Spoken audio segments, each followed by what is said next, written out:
Aloha everyone, Maverick Mike here. Today we have a 2012 Toyota Tacoma and we're going to do an extremely quick and dirty front disc brake pad swap. So let's get to it. One of the first things you want to do is just go ahead before you jack the vehicle up, go ahead and at least break the lug nuts loose.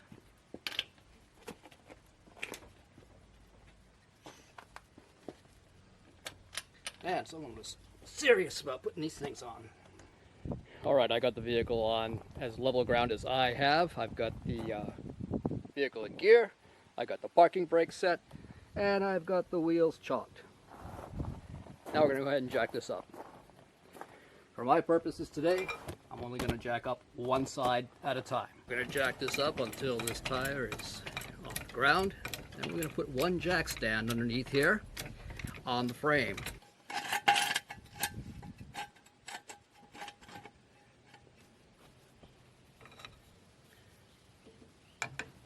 Let it down.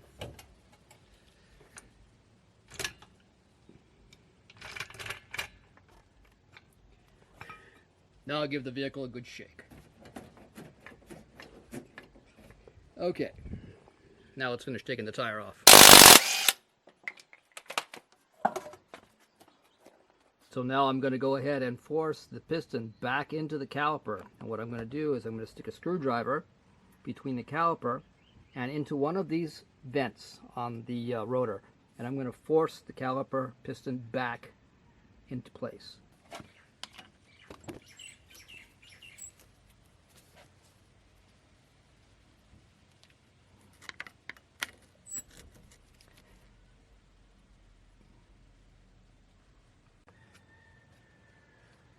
Alright, we're going to loosen the caliper slider bolts here. One right here, one right here. These ones on here happen to be a 14 millimeters, so I'm going to go ahead and take at least one of these off.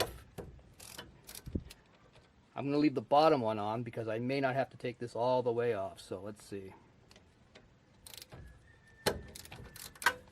Top one you want to take all the way off.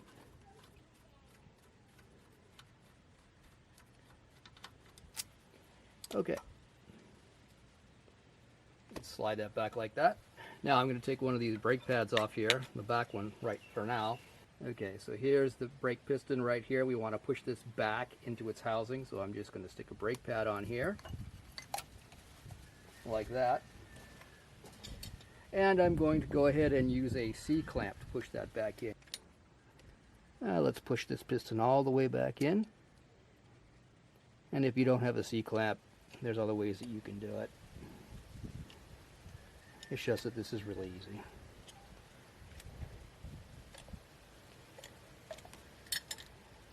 Okay. It's out. And as you can see, that piston is all the way back now. When you take the brake pads out, I recommend that you orient them in the way that they came out. This one came out this way, so it's going to be the inner, and you can see the wear indicator right here is on the bottom.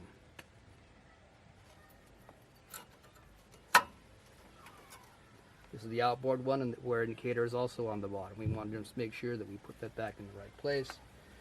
Now, if we were doing a real good brake job on this thing, I'd be measuring the thickness of the rotor and either replacing it or machining it. I may also go ahead and grease up the front wheel bearings at this time, but this is not a video about doing a thorough brake job. This is a quick and dirty how to change your front brake pads. So before you go too far, you want to make sure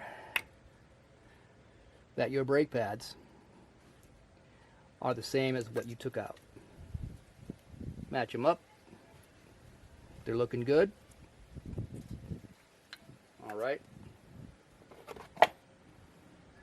So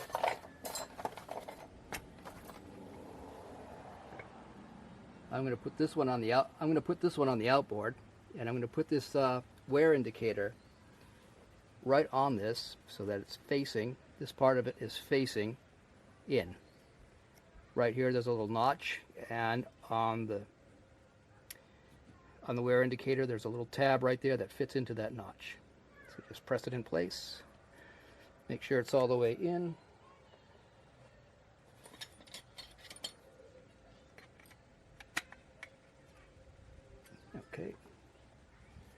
thing for the other one.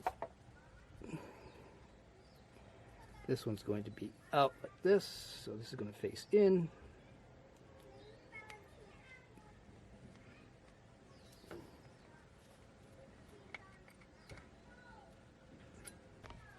Okay, so right here, there's going to be an anti-rattle clip that these brake pads sit in. You want to go ahead and replace these. They should come with the kit. You just pull them out.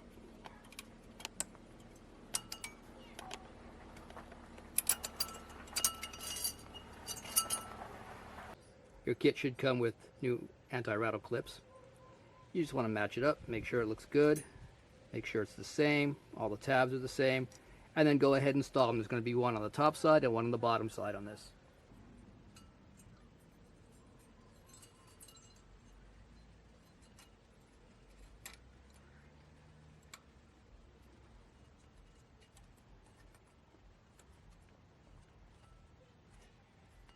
Okay, make sure it's fully seated, and repeat on the bottom side.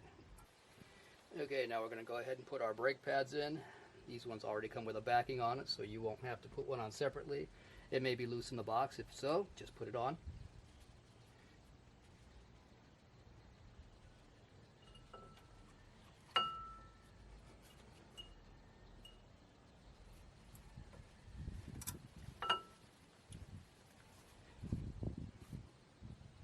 Seat those home.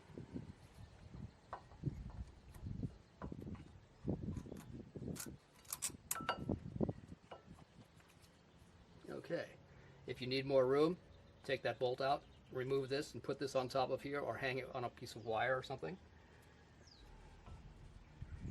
Okay, now we're going to put the slider bolt back in.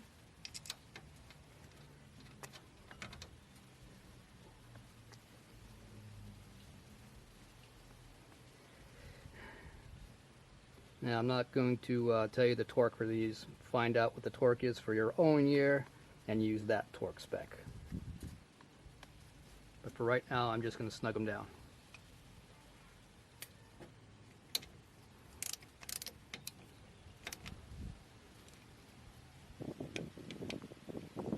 Bottom one.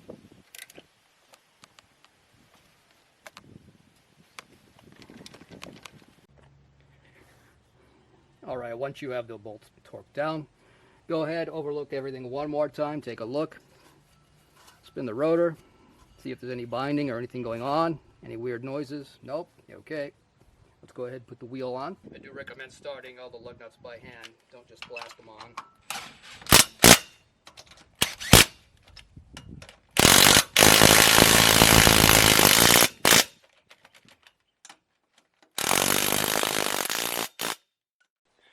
Okay, let's remove the jack stand and the jack.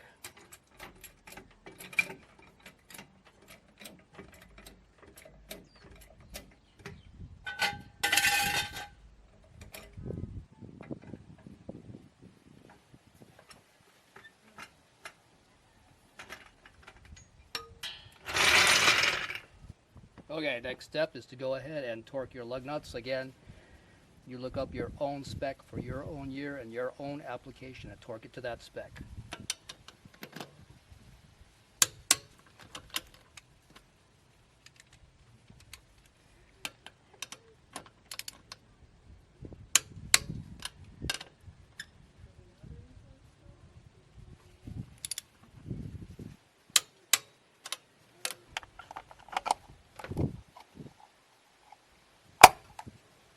Okay, final steps. Go ahead and pump the brake pedal a few times. Try not to make it go the full length of its travel, maybe a quarter to a third of its travel. If you do, you could damage the master cylinder and you won't have a firm pedal after that. So you just want to go ahead and keep pumping it until the pedal is high and firm. What's happening is that the pistons inside the calipers are moving out until the brake pads seat, and then the pedal will be high and firm. Okay, that's feeling pretty good. Last step, check the brake fluid level. There's the max line, it's just below that, so we're good. I'm probably just going to add a little bit, and then I'm going to take it for a test drive, and we're done.